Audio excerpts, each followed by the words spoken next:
Happy New Year. This is an empty glass, but I would like to toast the fellow YouTubers who, at this moment, are sitting down in front of their computer, still doing their makeup, and about to make their New Year's Eve, New Year, the next New Year's New Year's Day resolutions and statements for the end of the year thing. And I was putting on my makeup and I was like, hey, I wonder how many YouTubers, well, no, well, most YouTubers have a life and will be going somewhere this evening. But I had, it's weird. I actually do have money. I could actually go somewhere, but I'm exhausted. I think because the holiday just came on me so sudden, just so quickly. And because I was so busy and there's so much on my mind and, all this stuff going on. And I just, it just all of a sudden, it was Thanksgiving. I was like, oh my gosh. And then all of a sudden it was Christmas and it just, the whole thing just, so I'm just been blindsided. But I did get to do some things. Um, I did get to decorate, and the usual things. And, um, bought myself a couple of things I needed, and then did a couple of kind of important things. But yeah, while I was getting dressed, I was putting on my makeup, and I'm already made up, so I actually all I'd have to do is put on a dress and something. But I don't know, maybe I don't know. I doubt it though. I doubt it but it is a lot of places here within walking distance actually where I wouldn't have to worry about getting in a car or getting in a car with someone. There's a couple of places with within even walking and high heels distance. So we'll see. We'll see. Maybe, but I don't know. I don't think so. I'm not gonna be asleep if I even if I'm still making videos. If I post 90 videos tomorrow, I will not be asleep. Okay, I'll be doing something. I won't be asleep. But I did want to toast my fellow YouTubers because of so much. I've learned so much. And if someone boring and, a writer like me, but it's funny because that's what I always used to say.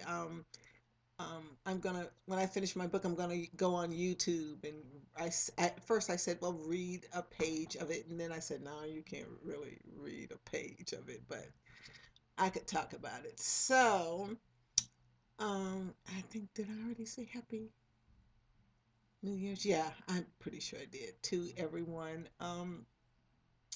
What I was gonna talk about, since it is New Year's Eve, was how to my more interesting New Year's Eves. That's what I was going to talk about. Now, when we were kids, you know, quintessential, New Year's Eve, we were leaning through the railing, peeking at the adult party, or we were asleep, yeah. But my parents would have New Year's Eve parties. Sometimes they had the party at our house, and they just leave all the food.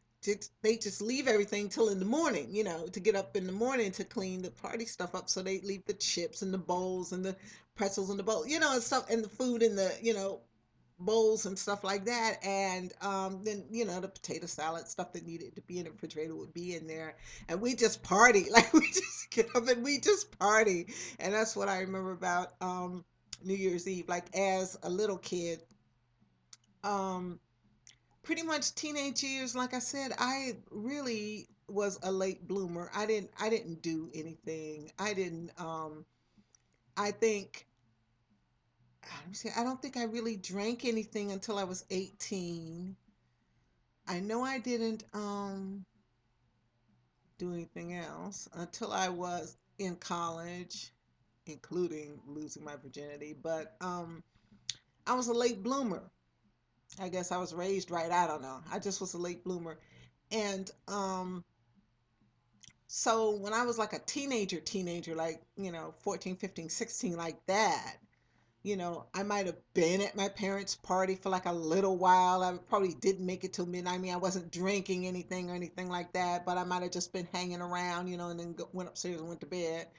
probably in the later teens, I probably maybe was at my best friend's house, for a sleepover or something like that, or she was at my house. Pretty much that was our, New Year's Eve. And then, um, as I got older, after I was in college, my parents would have like their New Year's party and we could drink and stuff. We could party too. But we never got carried away in front of my parents. I don't think I ever was what you would like. I would be around my friends and I pay my son the same respect because we ended up at the same party on campus. Oh my gosh. And I was like, okay, well, you got to be cool, you got to be cool. But um this was back in the day, in the party day. And then so, we'd be in my parents' home. We weren't driving anywhere, we weren't going anywhere, anything like that. And of course, we didn't stay with his friends. But by this time, our friends were old enough, and the neighborhood kids were old enough to be there. So New Year's Eve was kind of a big deal. And I wonder if I should tell the story. Okay. One, we will call this the, not his real name, Ronald's story. Okay, this guy was cheating on his wife. So my parents were giving, well, it was during this time, it was actually my stepdad and my mom were giving a New Year's Eve party. So of course, me and my sister, we're grown women by this time. We're partying. My stepdad didn't go in for all that. For he drank scotch, but he didn't go in for any of that. Pot smoking, crazy stuff going on. He was one of those kind of guys, like a tough guy. He was a Korean veteran, and and he so this guy is cheating on his wife, so he comes like to the party kind of early, when just like the family and the people from the neighborhood are there, because everybody else is trying to be fashionably late, you know and so we'd be partying, and we're just standing around and just having a good time eating, and having fun. And so this guy comes in and he says something to my stepdad and to my mom and something, and then he leaves, right? And but when he comes back the second time, he's got his wife with him. Okay. So what he had done was he had come to the party, stayed a couple minutes, and then left, um and then went home and got his wife. And I thought, uh-huh, yeah. So there was my stepdad had put a cooler, those cheapo styrofoam coolers, like all over the place with beer in them. And somebody had laid the ice, Ronald, not his real name, had laid the ice bag beside it. So there was water on the floor. So in the kitchen, and his wife said something like, "Oh, look at what's that water doing on the floor?" And he said something like, "Yeah, what's that doing on the floor?" And I said, "Well, it's where you left it when you were here the first time." Just like that. And I didn't mean to be like that, but I mean, I think she knew, but that was my way of letting him know that I was no dummy. I knew what was going on. But yeah, that was one really funny one. Trying to think. Um, Once I was on an airplane. And then um in the Marine Corps, I was like never home, so I was probably out. I can't see myself being unless I know I came home twice. I was only in 4 years, and I think 2 years in the Christmas I spent in Okinawa. But I think the Christmas of Okinawa that I was actually on a plane on the way to San Diego. That's when I want to say, because from Okinawa, it was New Year's, but it wasn't no holiday. You know what I mean. It wasn't a big deal. So I actually think I left Kadena Air Force Base in Okinawa on New Year's Eve. I want to say that it was. And then the fourth New Year's, I was in the Marine Corps. I can't remember. No, it's because I got out in September. That's why. That's why. So, because it's 3 years, 11 months, and 15 days. Not quite 4 years. That was a pretty weird one. Um, and then I know I spent one in South Carolina, probably on Hilton Head. It was there's a Marine Corps base was in Beaufort, and right across the way was this resort area called Hilton Head. And of course, we could have never gotten in there.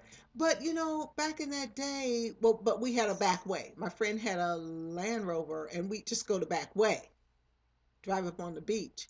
And I mean, we knew how to conduct ourselves and stuff. And I mean, plus we had money, because we were in the, people in the military with families are the ones who struggle. People in the military that are single got it made, if you want to live in the barracks and, that kind of thing. And, all your money's disposable. You sent to help your parents or whatever you're going to do, whatever responsibilities you might have or along those lines, whatever, personal bills you may have. But I mean, other than that, and I didn't eat a lot of that military food, so that's where a lot of my money went. But trying to get something decent to eat. But oh, and before, cause there is music playing. I own nothing. Disclaimer, disclaimer. If you happen to hear some music, please, okay, you would be number one laughed out of the courtroom if you tried to sue me. You can come get some of these clothes that's too big. Yeah, you can come get them. Yeah, you can't have my cat. You can't have my manuscripts. Well, you can have the manuscripts. I'll burn them before you get here because it's up here. But yeah, I was talking about South Carolina. Yeah, and I spent a lot of money on trying to get decent food. So, but other than that, and then sometimes I would just eat at the NCO club and meet the guys down there and eat. I had sense enough to eat before drinking. So, and stuff like that. So I can't really see myself spending New Year's Eve actually in the enlisted club. I'm thinking if I was out, I was probably out with friends somewhere off base. I really can't see being on base, but you end up, frequenting the on base clubs. You'd be surprised because you're right, you're home. You walk there, you walk, back. So let's see. And then I see, oh yeah, LA. Yeah, we moved to LA in, I want to say 65, 66 school year. Um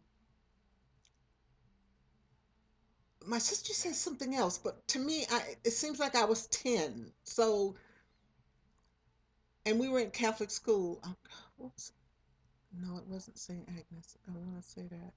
Um, oh gosh, I used to know the name of that. Maybe it was St. Agnes. Maybe it was. I can still remember what the nuns wore. And I can remember the uniform. I can remember the uniform when I was in the fifth grade was blue and white. It's a white shirt, navy blue skirt or pants for the guys, and navy blue sweater, shirt, and then the little thing that goes on your head. The ones in LA, they were it was a pink shirt and kind of a weird plaid uniform. Anyway, what all this is leading to was we actually spent a Christmas and New Year's holiday in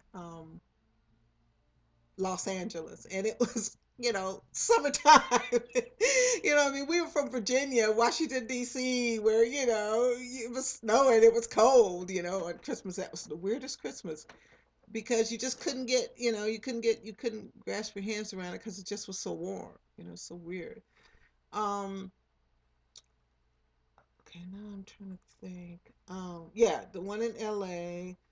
Um, Oh, I know. Before I moved out here, when my son was like little, you know, um, there's this nightclub, and I'm gonna make sure that I tag this club. It was called Tracks, and it was in Washington D.C.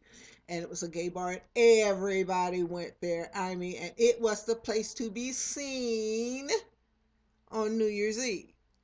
And the tickets were really expensive. I remember they were really expensive, but I was um, a member, whatever. I got the flyer every week, and I actually ended up getting a um, uh, one pay one cover, and the second one was half price, something weird like that. So, well, actually, I had found the club because I was friends with a bunch of guys that were go-go dancers, male strippers, and they wanted to go somewhere after work. And so this place was an after hour place. It was open, when they get off work at 2, and it would be open. So by me getting to know them and getting to be friends with them, um, oh, uh-oh, here it comes. Okay, now, okay, we're okay. I might do a little bit of Christian, just a teeny bit, just a teeny bit. So this is New Year's Eve, but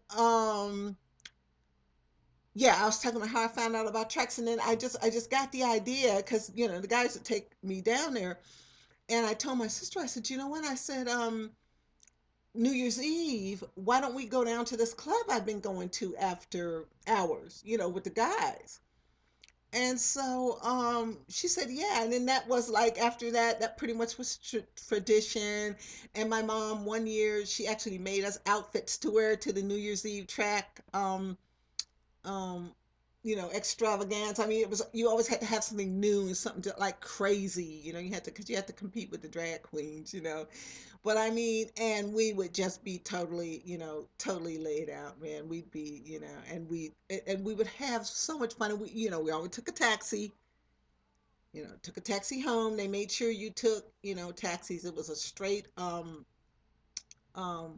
You just had to pick it up and you get your taxi. And as long as you were going somewhere safe, like where we lived. And then we would always tip the cab driver, really nice and just be pleasant, because it was a fun time. But yeah, so those were like the at the big club New Year's Eves. And then the most like memorable one, well, we moved here in 90. That was a kind of a good one. But okay, before I run out of time, because I want them to be the regular time. If I have make 10, it doesn't matter. I just don't want them to be over so they upload easy. Year 2000. Everybody was freaking out. I couldn't conceive of the year 2000. As being born in 1955, I couldn't conceive of it, of being 45 years old. I couldn't. And everybody was like, "Oh my gosh, what are you gonna do?" Everybody wanted to do something crazy. My son was like, "I'm going out." If it was going to be the end, he was going to be at the club. If that's how it went down, that's how. Forget being with his mother. He was going to be at the club. But that's my boy, though. Oh my gosh, I made myself laugh. Okay, this is going to be fun. I can tell this is going to be fun. But yeah, it was just so funny. He just left it. Went off somewhere with his friends, maybe to a house party. Because I'm trying to think, maybe he wasn't quite old enough to be at the club. 2000 and no, so he was probably going to one of his friends' house or something like that to party. Yeah, he couldn't have gone to the club, but he was just gone. And I thought, okay, if 2000 is gonna be it, you know what do you want to be doing? So when the year 2000 came in, I was actually in my living room with a pencil and a piece of paper, not typing. Of course, I don't, yeah, no typing. But I was actually writing with my hand, writing in a notebook, notes for a story or something. I can't remember what it was, but I remember it was a pencil on a piece of paper, not typing, not anything, because I thought, if this is it, I'm going with a piece of paper in front of me and a pencil in my hand, and I'm going to go writing. Of course, nothing happened. So, okay, I'm going to finish this one. And then that was pretty much. Yeah, okay. Then I have a couple of other New Year's Eve stories, and then I'll maybe talk about one person.